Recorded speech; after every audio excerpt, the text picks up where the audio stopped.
अस्सलाम वालेकुम, welcome back to innovate IT zone. आज के वीडियो लेक्चर में हम लोग डिस्कस करेंगे मशीन लर्निंग के बारे में एंड हमारी डेटा साइंस की आउटलाइन में एक इम्पोर्टेंट टॉपिक है हमारे पास, या आप कह सकते हैं सब टॉपिक्स है, जिसके अंदर फर्दर दो सब टॉपिक्स भी आते हैं। मशीन लर्निंग होती क्या है? बेसिकली आर्टिफिशियल इंटेलिजेंस की एक ऐसी टाइप होती है जो मशीन्स को सिखाती है, यानी इसमें हमें किसी भी प्रोग्रामिंग किए बगैर, कोई भी एक्सप्लिसिटली प्रोग्रामिंग या कोई भी डेटा का यूज किए बगैर हम लोग अपनी जो भी फ्यूचर्स प्रिडिक्शन बनाते हैं वो हमारी मशीन लर्निंग कहलाती है। यानी एक ऐसी टेक्नोलॉजी है जो कंप्यूटर सिस्टम को विदाउट एनी एक्सप्लिसिट प्रोग्रामिंग किए डेटा से उसको सीखने के काबिल बनाती है, यानी हम डेटा से लर्न कर सकते हैं। और इसका फोकस ही क्या होता है कि डेटा के पैटर्न से सीखकर हम लोग फ्यूचर प्रिडिक्शंस करना होते हैं, तो ये हमारे पास मशीन लर्निंग होती है। अब इसके दो इंपॉर्टेंट कॉन्सेप्ट हैं जो इस वीडियो में हम लोग यूज करेंगे, which is the predictive learning, यानी आप कह सकते हैं प्रिडिक्टिव मॉडलिंग, और दूसरा आता है डेटा प्रोसेसिंग रोल। ये दो इतने इंपॉर्टेंट टॉपिक्स हैं एंड में भी इस बार एग्जाम पॉइंट ऑफ व्यू में पूछा जाएगा। हम इनको एग्जाम्पल के साथ, और अगर कहीं कैलकुलेशन की जरूरत हुई तो हम उसको फॉर्मूलाज के साथ भी सॉल्व करेंगे।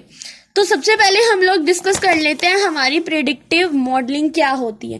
प्रेडिक्टिव मॉडलिंग में अगर आपको बताऊं तो इसका मतलब होता है कि डेटा सेट पर एनालिसिस करके फ्यूचर आउटकम्स को प्रिडिक्ट करना। यानी इसमें क्या होता है कि हमारे पास जो हमारा डेटा सेट गिवन होता है, हमारे पास वैल्यूज गिवन होती हैं, उसको हमने एनालिसिस करनी है उसकी, और फिर उसको एनालाइज करने के बाद हमने उसकी जो भी आउटकम आती है, हमने कहना है हमने उससे फ्यूचर प्रेडिक्शन लगानी है कि ये आउटकम उसकी आ सकती है। जैसे लेट्स सपोज, और सबसे इंपॉर्टेंट बात ये कि इसके लिए हम लोग हिस्टोरिकल डाटा, यानी जो डाटा पास्ट में यूज हो चुका होता है उसका यूज करते हैं। इसमें सबसे पहले आप लोग सपोज करें कि आपके पास एक ई कॉमर्स वेबसाइट है।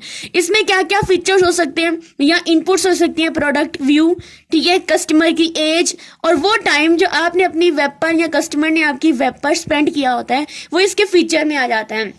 देन हम बात करेंगे टारगेट का। इसका टारगेट क्या होता है कि जो कस्टमर है क्या वो आपकी प्रोडक्ट को बाय करेगा या नहीं। इसके लिए दो आउटपुट्स होती हैं, यस और नो, यानी जो कस्टमर है वो आपकी प्रोडक्ट को खरीदेगा या नहीं। तो इस सब से प्रेडिक्शन लगाने के बाद आपका जो मॉडल ट्रेनिंग होता है ना, वो सीख जाता है कि कस्टमर ने प्रोडक्ट खरीदनी है या नहीं, और ये बेस कर रहा होता है यूजर की प्रोफाइल के ऊपर। यानी एक वेबसाइट है आपकी ई कॉमर्स, इस वेबसाइट में आते हैं यूजर, कस्टमर्स आते हैं, वो चीजों को देखते हैं, प्रोडक्ट व्यू करते हैं, ठीक है, और फिर वो कस्टमर की एज क्या होती है, जब वो ऑब्वियसली जब उसके अंदर रजिस्टर करते हैं तो उनकी कोई ना कोई एज भी साथ में लिखी जाती है, ठीक है, और डिपेंड कर रहा होता है कि आपने उसकी ऑथेंटिकेशन का फॉर्म कैसे बनाया होता है, और उसके अलावा वो कितनी देर तक आपकी जो वेबसाइट है उस पर टाइम स्पेंड करते हैं, और आप इससे अंदाजा लगा सकते हैं कि एट द एंड वो आपकी प्रोडक्ट को बाय करेगा या नहीं, ठीक है। ये प्रोफाइल की बेस पर ही होता है। जैसे अगर हम है तो हमने अमेजोन या आप कह सकते हैं कोई भी ऑनलाइन जो शॉपिंग वेबसाइट होती है उसको हमने ओपन किया, हम उसमें चीजें देखते जाते हैं, स्क्रॉल करते जाते हैं, जो चीज हमें अच्छी लगती है हम उसको बाय भी कर लेते हैं। तो यहाँ पर ये होता है कि हमारे जो आप कह सकते हैं मशीन लर्निंग में जो प्रिडिक्टिव मॉडलिंग होता है, इससे अंदाजा लगाया जा सकता है कि यूजर जो होता है या कस्टमर होता है वो आपकी प्रोडक्ट को बाय करेगा या नहीं। उसके बाद हमारे पास आता है रोल ऑफ डाटा प्रोसेसिंग, यानी डाटा प्रोसेसिंग के क्या रोल होते हैं उसको हम लोग यहाँ पर डिस्कस करेंगे, और ये भी बहुत ही इंपॉर्टेंट टॉपिक है हमारे अंदर। ये वो हो सकता है क्वेश्चन में पूछा जा सके। इसमें रोल ऑफ डाटा प्रोसेसिंग में क्या होता है कि जो मशीन लर्निंग मॉडल्स होते हैं उनके लिए डाटा प्रोसेसिंग करना बहुत इंपॉर्टेंट काम होता है, ठीक है, ये बहुत इंपॉर्टेंट स्टेप होता है। और जो भी हमारा जो रॉ डाटा होता है जिसको हमने अभी तक कुछ भी प्रेडिक्ट नहीं किया था, जिसमें हमने कुछ भी काम नहीं किया था, वो रॉ डाटा होता है, कोई इन्फॉर्मेशन नहीं मिली होती उसे, वो हमेशा क्लीन नहीं होता है, ठीक है। इसमें हमारे पास जो होती हैं वो मिसिंग वैल्यूज भी हो सकती हैं, इसमें आउटलायर भी हो सकते हैं, इसमें इनकंसिस्टेंसी फॉर्मेटिंग भी हो सकती है, क्योंकि रॉ डाटा होता है उसको फिर हमने इंफॉर्मेशन में कन्वर्ट करना होता है, तो इसलिए रॉ डाटा हमेशा क्लीन नहीं होता है, ठीक है। इसमें कुछ ना कुछ होता रहता है, यानी इसमें मिसिंग वैल्यूज भी होती है, इसमें आउटलायर्स भी होते हैं, इसमें इनकंसिस्टेंसी फॉर्मेटिंग भी हो सकती है। सबसे पहले हम लोग देखेंगे कि हमने हैंडल किस तरह से करना है जो भी हमारा हमारा डाटा है, मिसिंग डाटा में जो मिसिंग वैल्यूज आती हैं उनको किस तरह से हैंडल करना है। तो सबसे ये बहुत इंपॉर्टेंट होता है कि हमें इसको हैंडल करना होता है।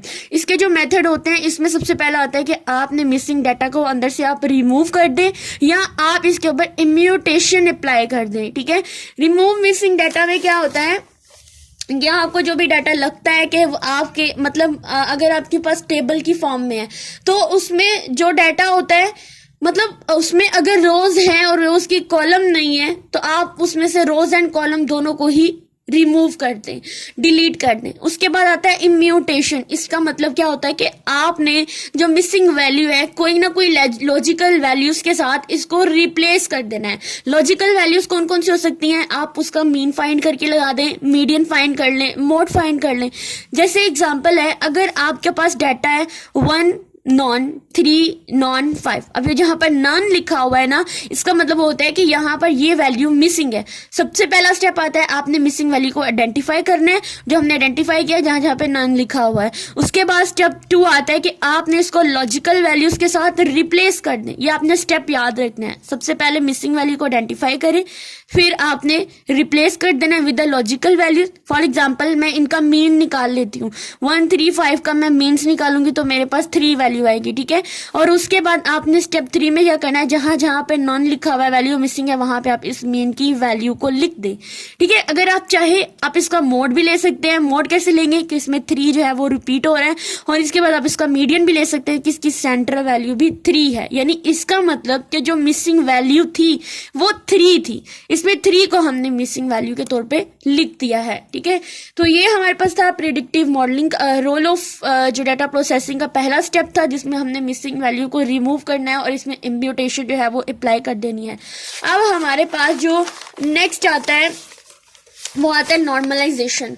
नॉर्मलाइजेशन का मतलब क्या होता है कि जो डाटा है आपका वो कॉन्सिस्टेंट स्केलर पे होना चाहिए। ठीक है, इसमें जो हाई वैल्यू होती है वो आपके जो फीचर्स होते हैं आपकी वेबसाइट के या आपके जो भी प्रोजेक्ट होता है, आपका जो भी डाटा होता है, उसके जितने भी फीचर्स होते हैं ना उसको डोमिनेट कर सकते हैं, उसकी जो मॉडल प्रिडिक्शन होती है उसको डोमिनेट नहीं कर सकते हैं। ठीक है, तो इसलिए नॉर्मलाइजेशन में क्या होता है कि आपने जो हाईली वैल्यू होती है वहां से ही प्रिडिक्शन लगानी होती है। यानी अगर आपका डाटा इस तरह से है कि इसमें जो हाइट है वो सेंटीमीटर में, ये एग्जाम्पल है, फॉर एग्जाम्पल 150 160 170 180, तो नॉर्मलाइजेशन वैल्यू कैसे फाइंड करनी है, सबसे पहले आपने ओरिजिनल वैल्यू लेनी है, उसमें से आपने मिन वैल्यू को माइनस कर देना है, डिवाइड कर देना है मैक्सिमम वैल्यू माइनस मिन वैल्यू। ये फॉर्मूला आप याद रखेंगे। इसके अलावा मैं अगर आपको बताऊं, यहाँ पर जो मैक्सिमम वैल्यू आपको नजर आ रही है which is the 180, minimum value जो है वो 150 है, और जो ओरिजिनल वैल्यू है ये सारी ओरिजिनल वैल्यू है। आपने क्या करना है, हर वैल्यू के लिए नॉर्मलाइजेशन वैल्यू फाइंड आउट करनी है और एट द एंड आपने उसको नॉर्मलाइज कर देना है। ठीक है, तो इसको किस तरह से हमने नॉर्मलाइज करना है, ये यहाँ पर देखें, नॉर्मलाइजेशन वैल्यू फॉर 150, पहले हमारा जो डाटा सेट तो उसमें 150 पहली वैल्यू आती है और ये हमारी ओरिजिनल वैल्यू भी 150 होगी। इसमें से मिनिमम वैल्यू को माइनस कर देंगे, मैक्सिमम और मिनिमम को वैल्यू को करेंगे तो आप पर 0 आ जाएगा, क्योंकि ऊपर अगर करेंगे तो 0 डिवाइडेड बाय किसी से भी डिवाइड करेंगे तो वो 0 ही आएगा। देन नॉर्मल वैल्यू आपने फाइंड करनी है 160 के लिए। ठीक है, 150 के बाद 160 था तो आपने इसके लिए वैल्यू फाइंड आउट की, सेम फार्मूला में पुट किया। देन 170 के लिए आपने नॉर्मलाइजेशन वैल्यू फाइंड की, उसके बाद आपने 180 के लिए नॉर्मलाइजेशन वैल्यू फाइंड आउट किया, आपके पास 1 आया, तो आपके पास जो फाइनल नॉर्मलाइजेशन डाटा आया वो हमारे पास कुछ ये आया है। ठीक है, पहले जो डाटा था वो हमारे पास था 150 160 170 एंड 180, और इनको नॉर्मलाइज करने के बाद इस वैल्यू में हर एक को पुट करने के बाद आपके पास जो फाइनल नॉर्मलाइज डाटा है वो आपके पास ये आया है। ठीक है, उसके बाद हमारे पास लास्ट स्टेप आता है which is the data handle the outliers. Outliers क्या होते हैं मैं आपको बता दूं, आउटलायर्स बेसिकली वो एक्सट्रीम वैल्यू होती है जो बिल्कुल दूसरी वैल्यू से बिल्कुल डिफरेंट होती है। यानी जो आपका जो भी डाटा होता है, डाटा की फॉर्मेटिंग होती है उसको वो खराब कर देता है। ठीक है, उसको बिगाड़ के रख देता है, उसमें इनकॉन्सिस्टेंसी ले आता है। अब मैं आपको एग्जांपल के थ्रू आउटलायर को अच्छे से एक्सप्लेन करती हूँ। जैसे यहाँ पर देखिए, आपके पास डाटा है 10 12 14 एंड 100। अब आप एक बात देखें कि 10 20 14 तो चलो ठीक है, एक दूसरे के क्लोज आ रहे हैं, लेकिन 100 तो बहुत दूर जा रहा है, यानी ये आउटलायर है। आपका जो 100 है ये आउटलायर है। यानी ये बहुत मैक्सिमम वैल्यू में जा रहा है और ये इन तीनों वैल्यू से बहुत बड़ा है। आपके डाटा का फॉर्मेट तो ये बहुत बिगाड़ रहा है। अगर आप इसको टैबुलर फॉर्मेट में कन्वर्ट करते हैं तो आप 10, 20, 40 देन 60 तो आपका 100 तो काफी दूर जा रहा है। तो इसमें आउटलायर क्या हुआ, 100 हुआ। अब इसका सोल्यूशन क्या है, आप इस आउटलायर को यहां से रिमूव कर दें और डाटा बस इतना रहने दें। या दूसरा मेथड क्या हो सकता है कि आप इसको कैप कर दें। इसका मतलब क्या होता है, आप इसकी जगह पे अगर मैक्सिमम वैल्यू लिखनी ही है तो आप इन वैल्यूज के क्लोजेस्ट जो मैक्सिमम वैल्यू होती है, जो कि फॉर एग्जांपल 20 है, आप यहाँ पर 20 लिख दें, 80 है आप 80 लिख दें। यानी आप उसको रिप्लेस कर दें, 100 को किसी इनके नियरेस्ट जो मैक्सिमम वैल्यू होती है उससे रिप्लेस कर दें। तो ये आपके आउटलायर्स को हैंडल करना होता है।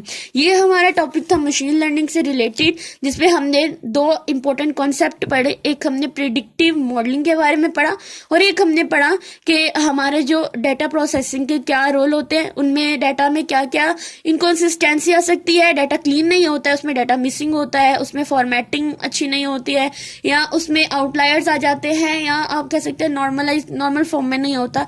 तो हमने इनको एग्जाम्पल्स के थ्रू सीखा, विद अच्छी तरह से सीखा है और फॉर्मूलाज की हेल्प से सीखा है। आपको इससे रिलेटेड कोई भी क्वेश्चन हो आप मुझे कमेंट सेक्शन में जरूर पूछिएगा। देन वीडियो अच्छी लगी हो वीडियो को जरूर लाइक कर दे, आपने एक थंब भी तो लगाना होता है। बाय द वे चैनल को सब्सक्राइब करें एंड थैंक यू।